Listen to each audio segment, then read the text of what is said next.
it tonight. You thought real rock was dead. You watched it fade out, replaced by noise, by trends, by artists who never paid their dues. But here's what they never told you.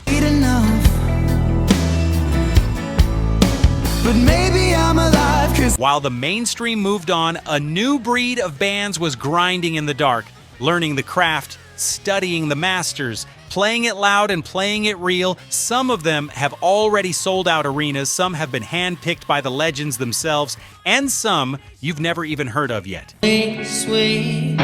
Swing back through, why do the things that... This isn't a nostalgia trip. Yeah, this is a warning, because once you hear these bands, you won't be able to go back. 10 modern rock acts, ranked, investigated, truth-tested. Stay with us. Number 1 will shock you. Number 10, Bad Flower. Number 10. it was messed up before, and I think I might have. And right away, I want you to lean in because this first band is one that most 80s rock fans have flat out missed. And that is a shame. A real shame. Bad Flower. I didn't really want to die, but nothing. These guys came out of Los Angeles with the same Sunset Strip that gave birth to Mötley Crüe and Guns N' Roses back in the day. And when you hear them for the first time, that connection makes total sense. There is a rawness here. I'm afraid of escaping me. Is that all the blood running? A danger like the music is about to tip over the edge at any moment. Why their debut album, Okay, I'm Sick, dropped in 2019 on Big Machine Records. I touched up the man that I had to be. The white coat I was made. And the single Ghost it did something that very few rock songs manage to do anymore.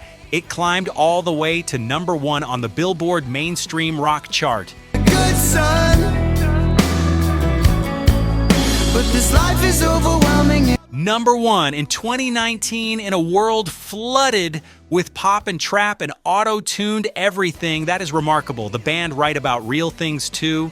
Mental pain, loneliness, that feeling of being lost inside your own head. Heavy stuff, but honest stuff. And I'll be haunting all the lives that cared for me. Here's the fun fact, and I love this one. The song Ghost was actually inspired by lead singer Josh Katz dealing with some very personal demons. He has spoken openly about mental health struggles, and instead of hiding it, he wrote a rock song about it. To be the white ghost of the man that I was meant to be. That is the 80s way, my friend. The 80s were full of bands turning private pain into public anthems. Here's why most of you probably haven't heard of them. The mainstream media barely covered them.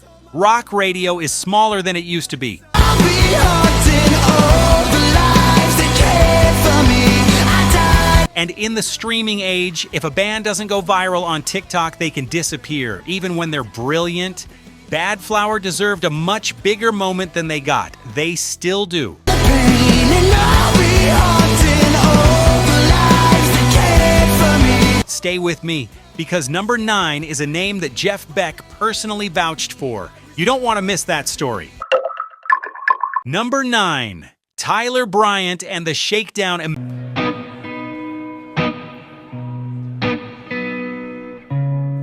Imagine you are standing at the side of a dusty southern highway at midnight.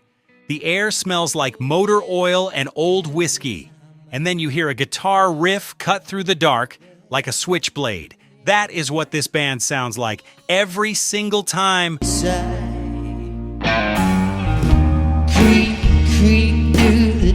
Tyler Bryant is from Texas. He started playing guitar at 5 years old. 5. By the time he was a teenager, he was already catching the attention of rock legends. Jeff Beck, Joe Walsh. These are not small names, these are gods of the guitar. 4th of July, but don't let... And they saw something in this kid that made them sit up and pay attention. The band plays blues-infused southern hard rock. Think ZZ Top, think early Aerosmith, think Van Halen, when they were still hungry and angry and electric.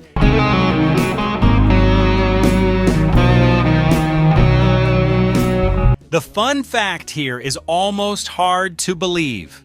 Tyler Bryant was sharing stages with rock legends before most kids his age had even finished high school.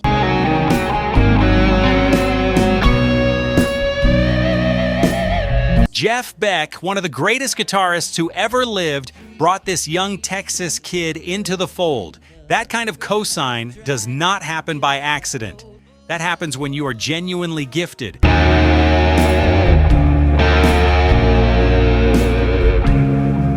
Why haven't you heard more about them? Honestly, it comes down to timing and geography. Southern rock does not get the marketing push that pop or hip-hop does.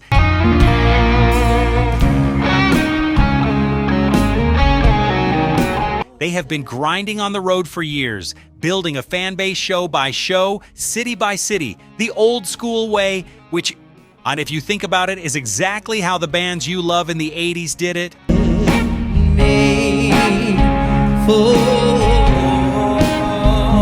Coming up is a duo from Canada making a sound so massive you will not believe it's only two people. Number 8 is next. Number 8, Crown Lands.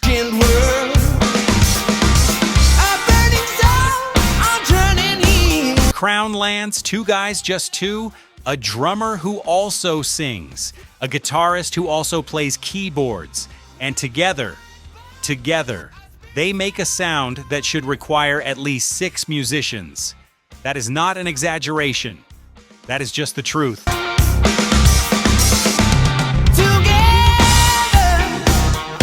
Crown Lands are from Ontario, Canada. Cody Bowles handles the drums and the vocals, and the voice on this man is something else entirely.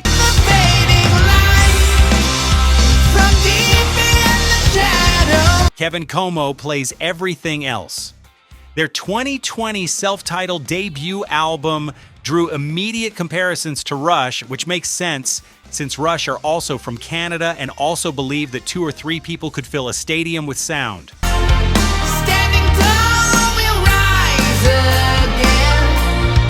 But Crown Lands go further. There is Deep Purple in there. There is Led Zeppelin. There is even a spiritual, almost gospel energy running underneath the hard rock surface.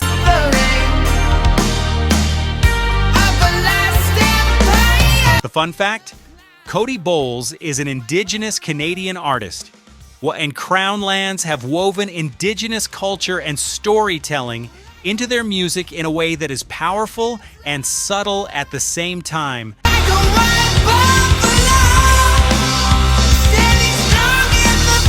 That depth, that connection to something bigger than just the music, gives their songs a weight that most modern rock bands simply do not have.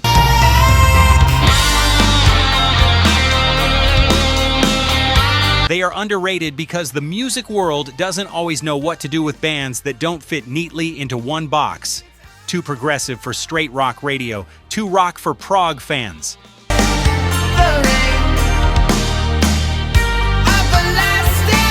But if you grew up loving bands that challenged you, bands that made you think and made you want to turn it up loud, Crown Lands is for you.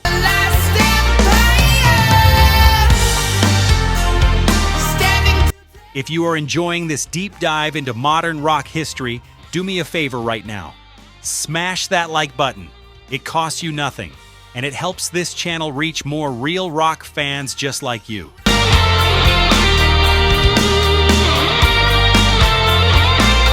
Number 7 is a one-man wrecking ball from Australia who won a Grammy on his very first album. That story is coming right now. Number 7, Wolfmother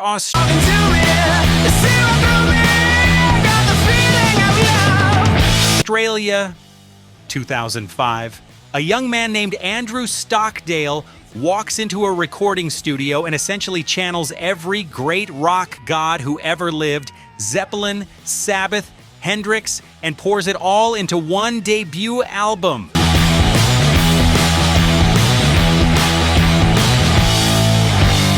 The result was explosive. The self-titled Wolfmother album came out in 2005 through Modular Recordings in Australia and Interscope Records internationally.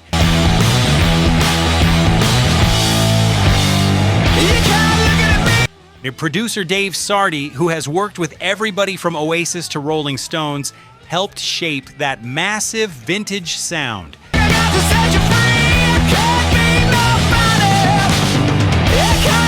The lead single, Woman, had a guitar riff so thick and heavy it felt like it had been dug out of the ground.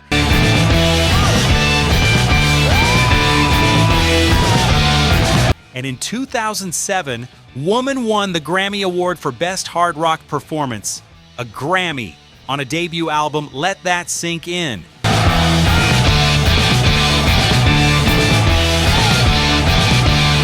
Here is the fascinating part of the Wolfmother story.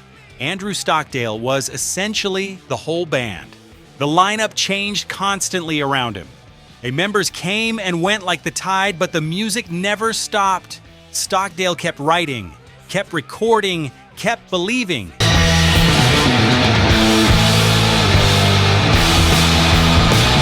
That kind of obsessive dedication to the craft, that is a classic rock attitude. That is something Eddie Van Halen would have understood. Wolfmother faded from the mainstream spotlight partly because of those lineup issues and partly because the music industry was changing fast.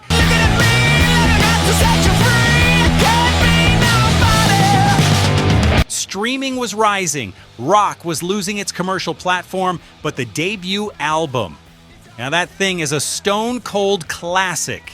Go back and play it loud. It holds up completely.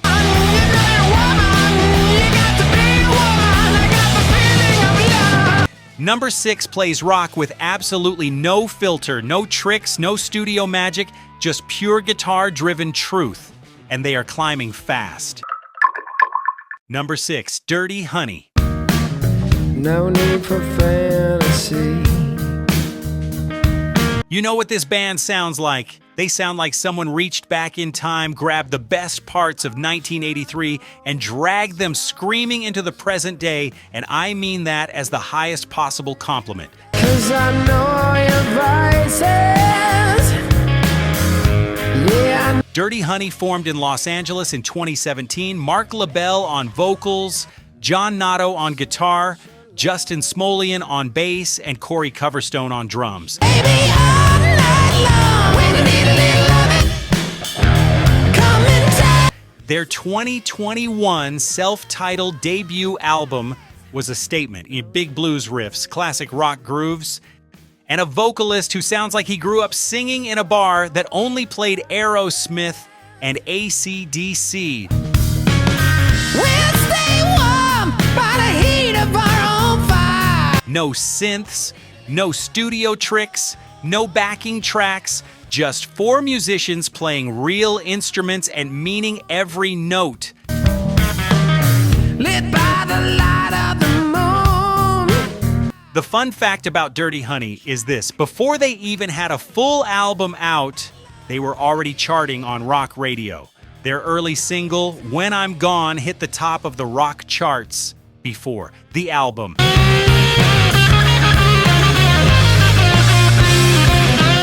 That almost never happens anymore. It happened because the music was that good.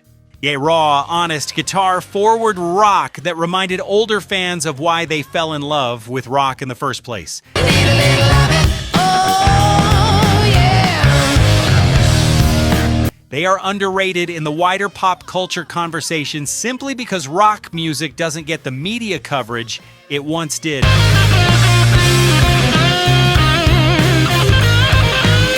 But inside the rock world, the real rock world, Dirty Honey is talked about with genuine excitement. These are the real deal. So baby, take another toast of the days. Number 5 is a British band with one of the most powerful voices in rock today. Their album charted top 3 in the UK. Here's why they matter. Number 5, Nothing But Thieves.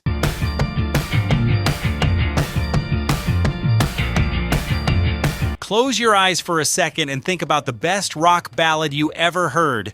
The kind that started quiet and then built and built until it felt like the whole sky was cracking open.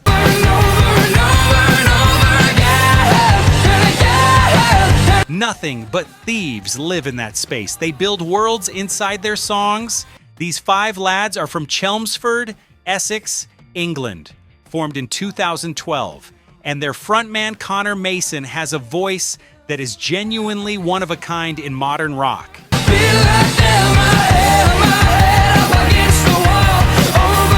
And the range on this man goes from a whisper to a full-throated roar, a true ekim, and he makes it look effortless. Their third album, Moral Panic, released in 2020, debuted at number 3 on the UK Albums chart. So I held my head up against the wall. Number 3, that is not a cult following.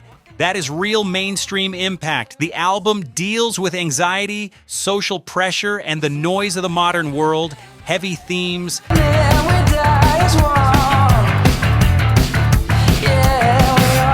But they dress those themes in anthemic, soaring rock that feels cinematic, like a movie soundtrack for your life.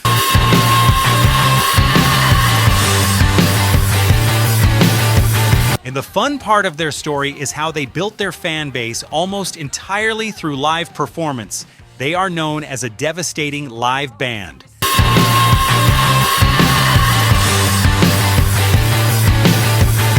The kind where you walk in not knowing them and walk out a fan for life. That is a very 80s quality.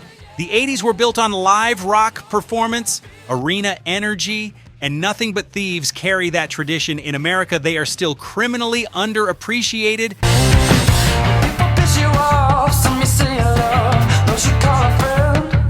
The UK gets it. Europe gets it. America is catching up slowly. But if you want to feel what modern arena rock sounds like at its absolute best, this is your band.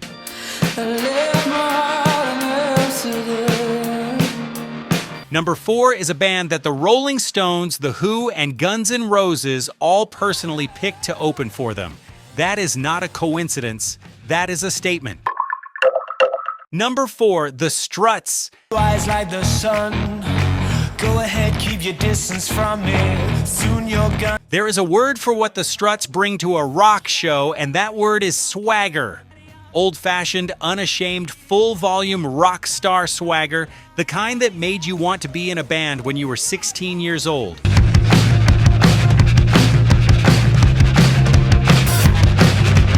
The kind that made you think, well, yes, this is what music is supposed to feel like.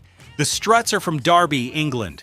Formed in 2011, Luke Spiller on lead vocals, Adam Slack on guitar, Jed Elliott on bass, and Gethin Davies on drums. Your body talks, your body talks, your body talks. And their sound lives in the sweet spot between Queen and Mötley Crüe, with a little David Bowie flair thrown in for good measure, and the music world noticed fast. The Rolling Stones invited them to open on their No Filter tour. Your body talks. The Who chose them, then Guns N' Roses. 3 of the biggest rock bands in history looked at the Struts and said, yes, these are our people. Your body talks, your body talks, your body talks. Their 2020 album, Strange Days, raised the stakes even higher. Phil Collen, the guitarist from Def Leppard, came in and played on it. Tom Morello from Rage Against the Machine came in and played on it. Yeah, you don't need to say a word, 'cause your body talks. When musicians of that stature want to be on your record, it means something. It means the old guard sees a future in what you are doing. Be cool. You won't say what you like. You can be shy. Say what you cause. Here's the fun fact that I love. Luke Spiller, their frontman, I grew up obsessing over Freddie Mercury. He studied the performance, he studied the movement, and he studied the connection between a lead singer and an audience. If I'm wrong, I need to know what you need. And it shows. Every single time he steps on a stage, you believe him completely. That is craft, that is dedication, that is rock and roll. You can be cool, you can be shy. Say what you want, say what you like. Number 3 is where things get deeply personal and deeply meaningful. A band that made Bruce Springsteen himself jump on stage with them. That moment changed everything. Number 3, the Gaslight Anthem.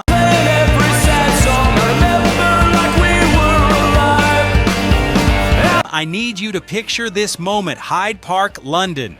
2009, the Gaslight Anthem are playing to a massive crowd, supporting Bruce Springsteen on his Working on a Dream tour.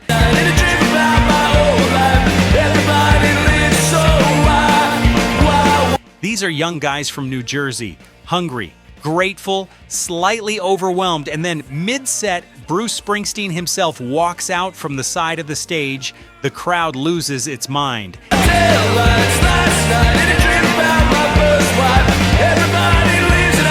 And the two of them, Springsteen and the Gaslight Anthem, play the 59 sound together live, for real. And that moment did not happen because of marketing. It happened because Springsteen heard something real in their music.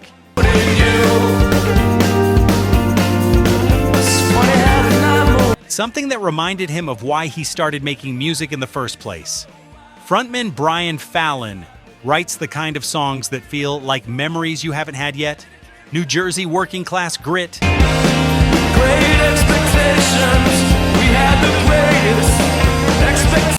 Late night diners, old cars, the weight of growing up, and the beauty of not quite letting go. Their 2008 album, The 59 Sound, is a masterpiece of heartland rock.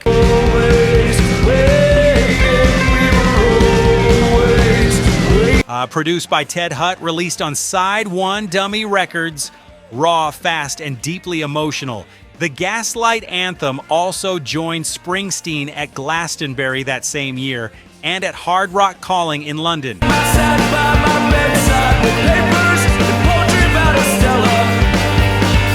Three separate stages, 3 separate times Springsteen chose to stand beside them. That is the most powerful endorsement in rock music that decade.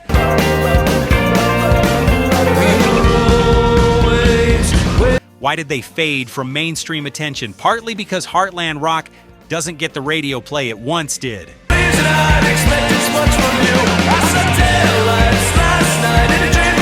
And partly because Brian Fallon has spoken honestly about the pressures of being constantly compared to Springsteen.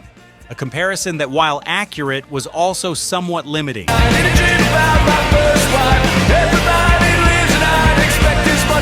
But the music is timeless. If you love the boss, you will love the Gaslight Anthem. Full stop.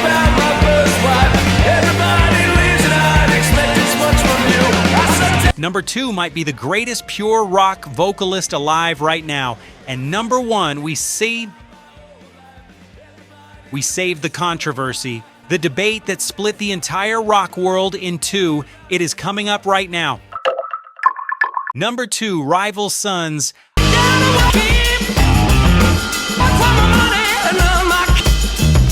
I am going to say something that might sound bold.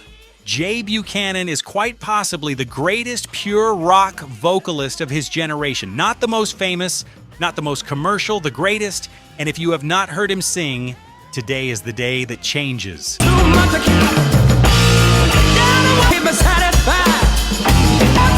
Rival Sons formed in Long Beach, California in 2009.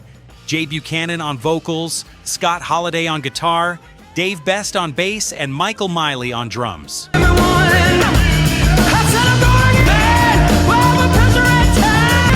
Their sound is a direct blood transfusion from the best of late 60s and 70s hard rock. Robert Plant, Paul Rogers, the raw, primal power of a voice that is not hiding behind technology.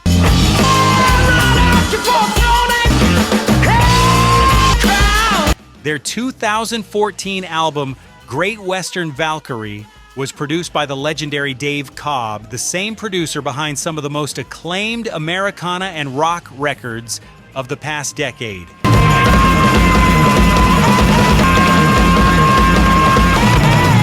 It is a record that sounds like it was recorded live in a room at the height of rock music's golden era.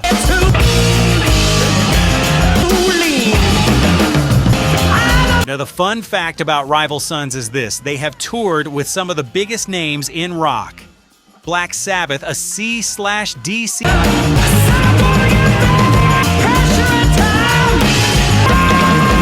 Led Zeppelin bassist John Paul Jones has spoken warmly about the band.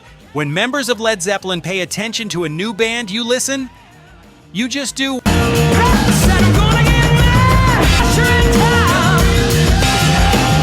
Why aren't they household names? Because they have never chased the mainstream. No pop crossover, no EDM remix of their singles, no soft pivot for streaming playlists. They play exactly the kind of rock they want to play. Exactly the way they want to play it.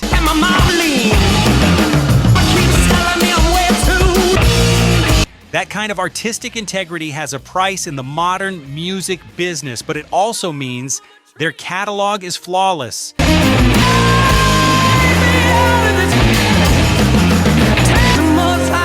And now, number one, the band that reignited the biggest debate in modern rock history. We teased this controversy earlier. Now it is time to unpack the whole story. Hey, Rocklore community. Before we continue, let's have a real talk for a second, bro. You know, this isn't just a channel to us. And I hope it's not just a place you come to watch a video and then forget about it. This is a community. It's a place where we get to dig up the secrets of rock and roll, share our favorite riffs, and celebrate the artists who maybe didn't get the love they deserved. Right now, only about 1% of our viewers are subscribed. We can change that together and grow this community.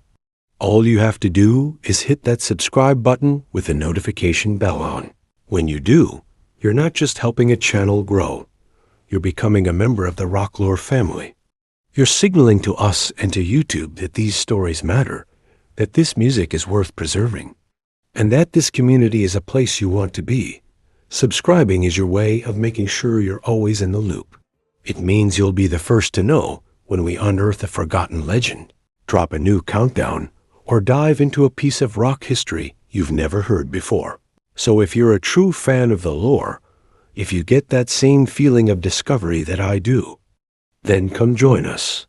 It takes 1 second to be a part of something bigger. Number one, Greta Van Fleet.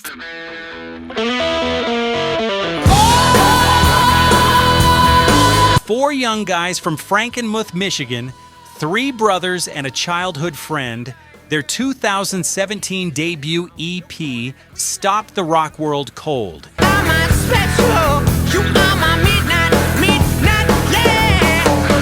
And their 2018 album Anthem of the Peaceful Army debuted at number 3 on the Billboard 200, then won the Grammy for Best Rock Album in 2019 for a debut in 2018. Almost impossible now.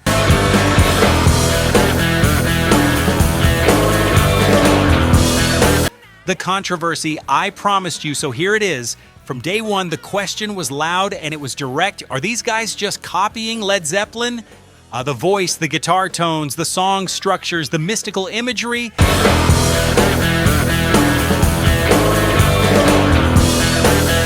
The comparison was impossible to avoid, and music publication Pitchfork made it brutal.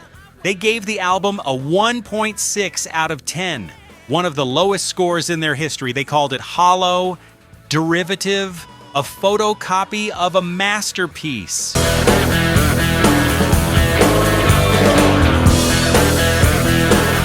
But here is the other side. Josh Kiszka grew up in a house built on vinyl.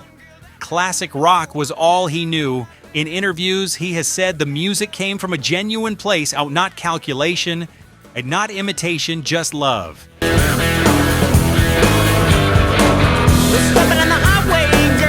And most rock fans over 40 backed him completely, because in a world full of digital music with no soul, watching four young men play real instruments with real fire felt like a rescue mission.